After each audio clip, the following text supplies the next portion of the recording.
Welcome to the Moth podcast. I'm Kate Tellers, Senior Director and your host for this episode.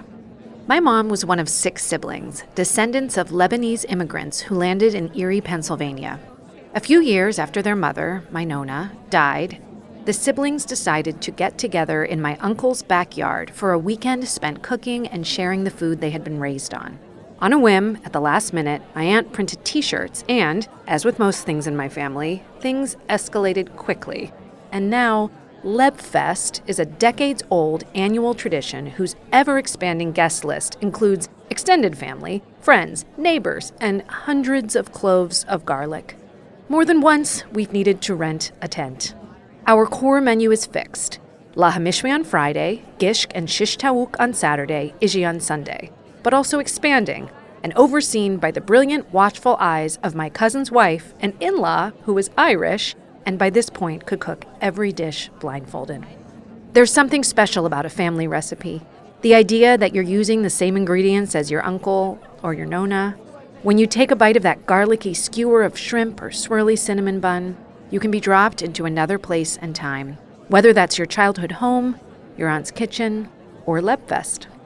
On this episode, we'll have 2 stories all about how food can connect us to the past. First up is Terry Wolfisch Cole.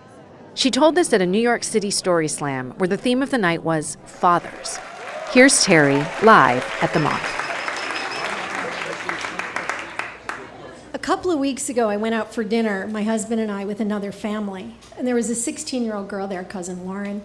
And as 16-year-olds do, she asked about my tattoo. 16-year-old girls whose mothers do not have ink think that moms who do have ink are very cool.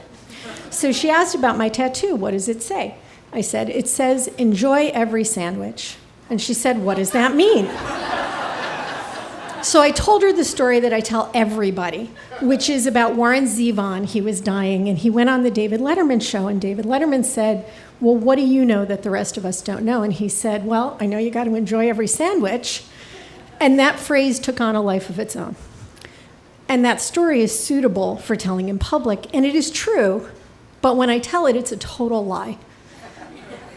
In June of 2013, I was in the middle of the worst year of my life. 10 months before, my father had been diagnosed with pancreatic cancer. And if you know anything about cancer, you know that's not the good kind. My daughter, the month before, had been placed in a residential treatment center in Utah. So I was spending my time flying north, south, and east and west. And in June, I was in Florida with my sister and her husband, Adam, and we were seeing my father for what we knew would be the last time. We were joined by Jasper, who had been an exchange student in our house 30 years before. Lisa accidentally said something on Facebook about my father dying, and Jasper was like, what the hell are you even talking about? And he got on a plane from Denmark and came to see my father.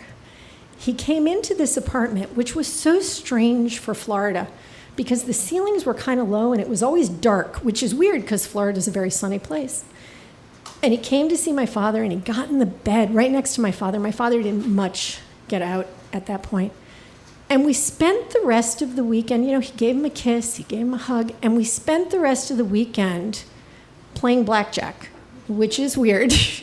But if you've ever spent time with someone who's dying, there is this massive white elephant in the room, and you really don't talk about it a lot. You sort of pretend you're just there visiting. So we played blackjack, and we hung around, and we told stories from way back when, and it was all right, And it was the morning of the last day. We came, we visited, and later in the day, somebody said to my dad, do you want something to eat?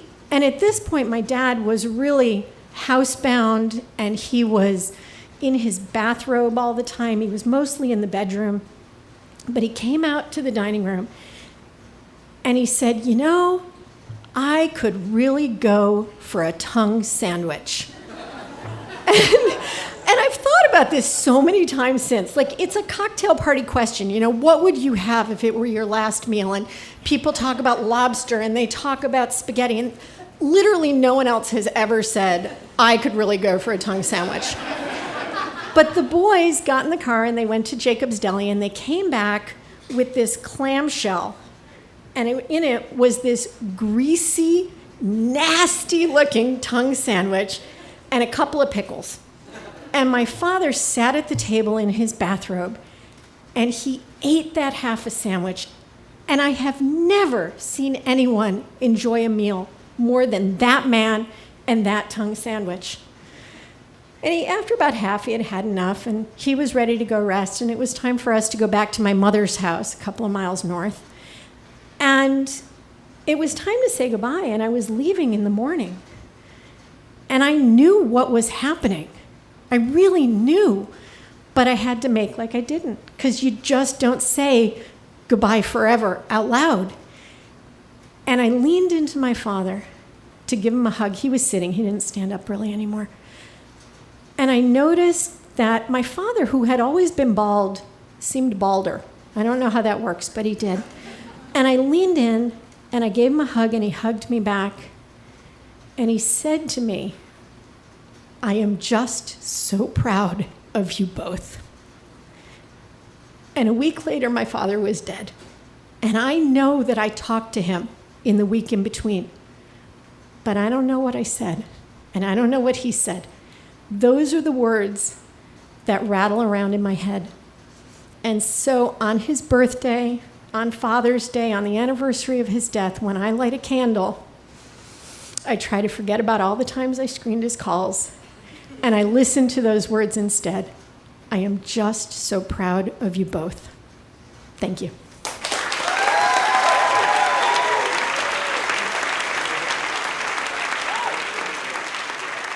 That was Terry Wolfisch Cole.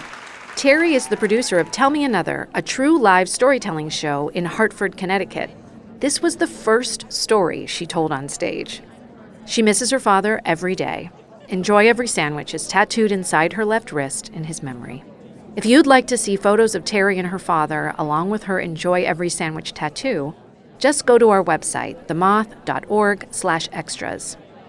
As with many family dishes that have been passed through the generations, I don't have a lot of our family's official recipes. And there are enough strong opinions in this family that if I did attempt to write something down, a strong-willed uncle or aunt would have notes. But I have a recipe for salad dressing from my mother that is in her own voice and indisputable, and a popular staple at many Lebfests. You can check it out on our website, themoth.org/extras. Garlic pounder, essential. Up next is Michael Imber. He told this at a New York City Grand Slam where the theme of the night was Between the Lines. Here's Michael live at the Moth.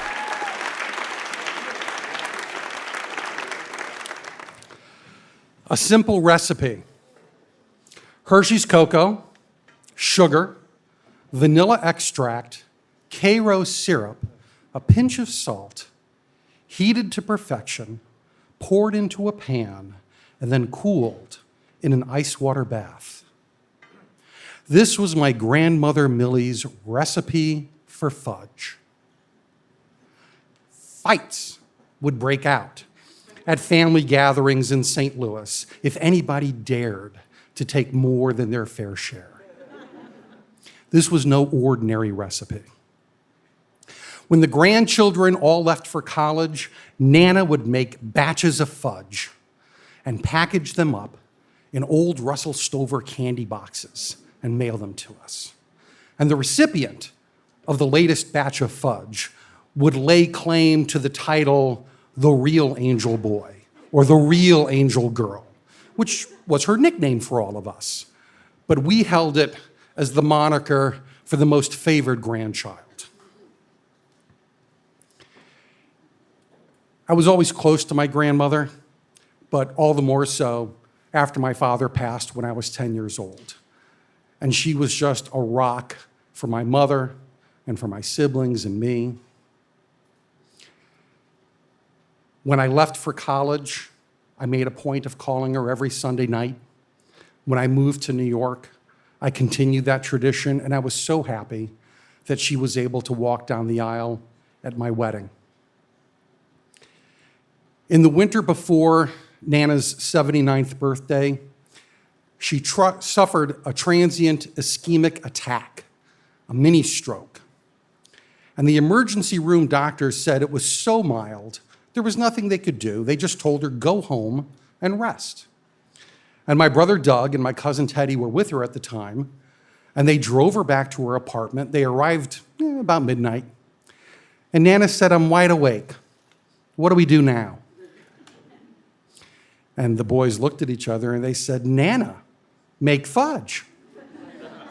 And so she did. The next day, my brother calls me and he tells me about Nana's health scare and the story of the fudge. And while he wished Nana many more years of life, he did remark that he and Teddy easily could have had the last batch of fudge and lay claim to the title Angel Boy forever. About a month later, I get in the mail a package in the size and shape of that familiar Russell Stover candy box. Postmarked from St. Louis, but no return address. When I opened it up, of course, there is my grandmother's celebrated fudge. And I called her to thank her, and she said, "What fudge?" That was an odd response, but it gave me an idea. Rather than eat the fudge, I wrapped the box in a plastic garbage bag, sealed it tight, and I stuck it in the back of my freezer with the prayer that it would be many years before I would defrost it to realize my visionary plan.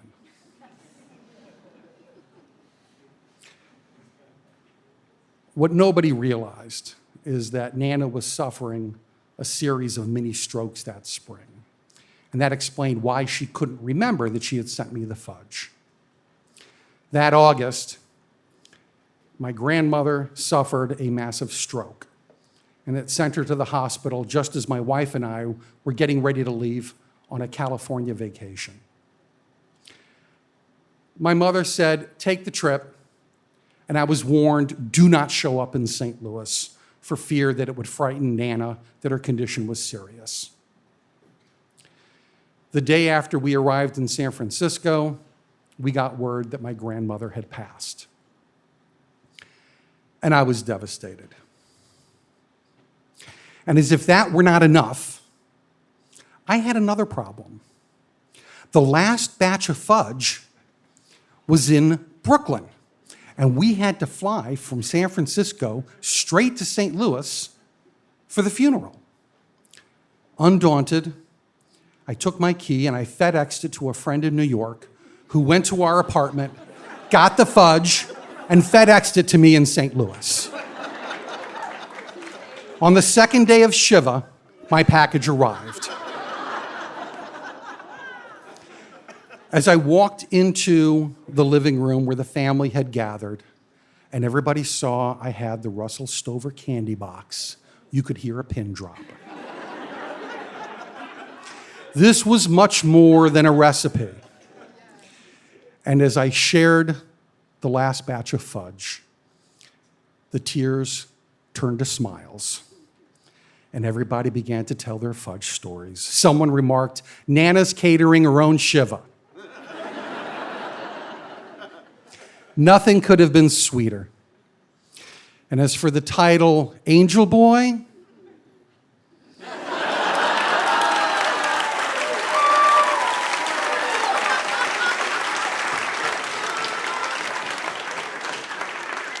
immortality. I love you, Nana. I miss you. Thank you.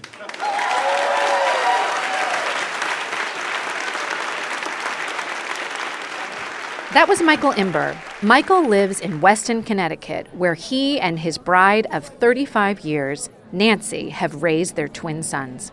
He loves to cook for his family and celebrates the stories they share over meals. And don't worry, if you have a hankering for Michael's family fudge recipe, we'll have that on our website, along with a photo of Michael and his grandmother. You can find them both at themoth.org/extras. That's it for this time. Remember, if you liked the stories in this episode, be sure to share this podcast with a friend and tell them to subscribe so they can take a listen as soon as it comes out. From all of us here at The Moth, have a story-worthy week. We hope your hearts and bellies are full. Kate Tellers is a storyteller, host, senior director at The Moth, and co-author of their fourth book, How to Tell a Story. Her story, But Also Bring Cheese, is featured in The Moth's All These Wonders, true stories about facing the unknown, and her writing has appeared on McSweeney's and The New Yorker. The rest of The Moth's leadership team includes Sarah Haberman, Christina Norman, Jennifer Hickson, Meg Bowles, Marina Gluchet, Suzanne Rust, Brandon Grant Walker, Leanne Gully, and Aldi Kaza. The Moth would like to thank its supporters and listeners. Stories like these are made possible by community giving. If you're not already a member, please consider becoming one or making a one-time donation today at themoth.org/giveback. All Moth stories are true, as remembered by the Storytellers. For more about our podcast, information on pitching your own story, and everything else, go to our website, themoth.org. The Moth podcast is presented by PRX, the Public Radio Exchange, helping make public radio more public at prx.org.